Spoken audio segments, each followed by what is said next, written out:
Salam podcast M116 Mazmur pasal 1 ayat 1 sampai ke 6 yang menjadi dasar podcast kita. Kita akan belajar seluruh peristiwa yang ada di dalam dunia dan fakta-faktanya.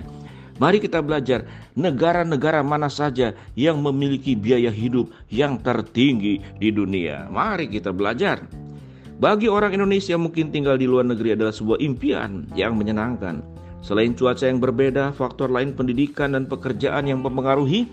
Tapi bagaimana dengan biaya hidupnya? Beberapa negara di dunia dikenal memiliki biaya hidup yang tinggi. Meski menawarkan keindahan alam, ketenangan kota, kemakmuran warganya. Melansir World Atlas, negara-negara impian seperti Swiss hingga Norwegia bahkan masuk dalam daftar negara biaya hidup termahal ini. Matriks penilaian yang digunakan adalah dihitung oleh Numbeo dan didasarkan pada harga barang konsumsi, termasuk bahan makanan, restoran, transportasi, dan kelengkapan lainnya, dan kemudian dibandingkan dengan biaya hidup di kota New York.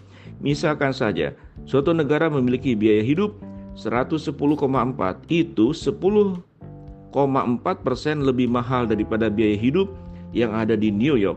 Sebaliknya, jikalau skor 64,5 adalah 35,5% lebih murah daripada kehidupan di New York. Meskipun biaya perumahan seperti pembayaran sewa dan hipotek telah tidak diperhitungkan dalam perhitungan ini, namun beberapa penilaian dipilih menjadi aspek penting yang pernah dipertimbangkan saat memeriksa lanskap keuangan suatu negara. Swiss jadi yang termahal. Meski dikenal sebagai negara dengan alam dan kualitas hidup yang tinggi, Swiss juga menjadi negara paling tinggi soal hidup. Negara yang terkurung daratan di Eropa Tengah ini memiliki biaya hidup tertinggi, yaitu karena mata uang Swiss. Franc Swiss adalah salah satu mata uang terkuat di dunia. Artinya, barang impor seperti pabrik elektronik atau barang mewah cenderung lebih mahal dibandingkan negara lain. Selain itu, Swiss memiliki standar hidup yang sangat tinggi dengan tingkat pengangguran yang rendah, sistem kesehatan dan pendidikan yang sangat baik, serta infrastruktur yang baik. Swiss juga tujuan wisata populer yang dapat menaikkan harga di daerah dengan lalu lintas turis yang tinggi. Sama seperti Swiss, negara dengan biaya hidup termahal di dunia yakni Bahama juga menjadi tujuan liburan populer yang terkenal dengan air sebening kristal, pantai berpasir putih, dan gaya hidup santai. Hal ini juga membuat tempat tinggal menjadi mahal karena lokasi ekonomi dan infrastrukturnya.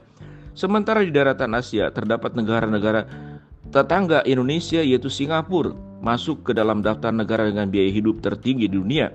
Biaya hidup Singapura yang tinggi berhubungan langsung dengan ukuran yang kecil dan jumlah sumber daya alam yang terbatas. Artinya, banyak barang dan jasa yang perlu diimpor yang dapat menaikkan harga karena biaya transportasi. 10 negara dengan biaya hidup termahal. 1. Swiss, skor biaya hidup 114,2. Bahama, skor biaya hidup 90,9. Kemudian Barbados, Norwegia, Singapura, Islandia, Denmark, Israel, Australia, dan Luxembourg. Itu adalah negara-negara dengan biaya hidup tinggi. Mari kita belajar. Lalu sesungguhnya ada pertanyaan, kalau gitu enak tinggal di mana? Sesungguhnya uang yang diterima, pemasukan yang diterima oleh kita setiap bulan itu tidak bisa dilihat dari angkanya.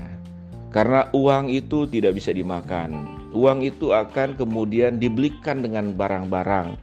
Maka yang menjadi alat ukur sesungguhnya apakah kita bisa mengakses kesehatan, apakah kita bisa punya tempat tinggal dengan listrik dan air yang memadai, apakah kemudian aspek keamanan ya tidak terjadi banyak kemudian pelanggaran-pelanggaran, jadi rasa teraman dan terjamin di dalam unsur keamanan, tidak terjadi banyak kejahatan yang dilakukan, pencurian dan perampokan. Lalu aspek bahagia lainnya, apakah rukun satu dengan yang lain di dalam kehidupan?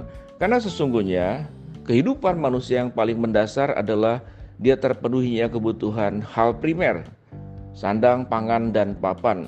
Yang kemudian yang berikut adalah hal sosial, sekunder, relasi hubungan satu dengan yang lain, kemudian aspek yang lain tersier.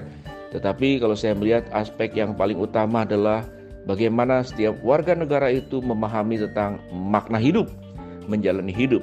Kalau ditanya apa yang bahagia, maka dari sudut pandang saya sebagai hamba Tuhan, Yang bahagia itu kalau seseorang tinggal dimanapun, dia bisa hidup sesuai dengan kehendak Tuhan, menjauhi perbuatan-perbuatan buruk. Kalau setiap warga negara itu menjalankan apa yang Tuhan perintahkan, menjauhi dosa, melakukan apa yang baik, maka percayalah apapun keadaan negara dalam segala keterbatasannya, maka itu akan menjadi negara yang aman, nyaman, ada kasih Tuhan, ada kerukunan, sebagaimana Mazmur berkata, bahwa kalau kita rukun, maka ada berkat yang turun seperti embun dari gunung Hermon ke gunung Sion. Itu seperti minyak yang turun ke janggut Harun, meleleh ke leher jubahnya, dan sampai menjadi wangi untuk setiap orang yang menciumnya, dan juga melihat bagaimana berkat Allah akan diberikan ke atasnya. Mari kita berjuang untuk menciptakan, khususnya kita yang tinggal di negara Indonesia, bagaimana rukun, menjaga keamanan, tetap bekerja keras, tetap berjuang, supaya kita bisa juga sama sejajar dengan negara-negara maju yang ada di dunia. Shalom, salam podcast M116.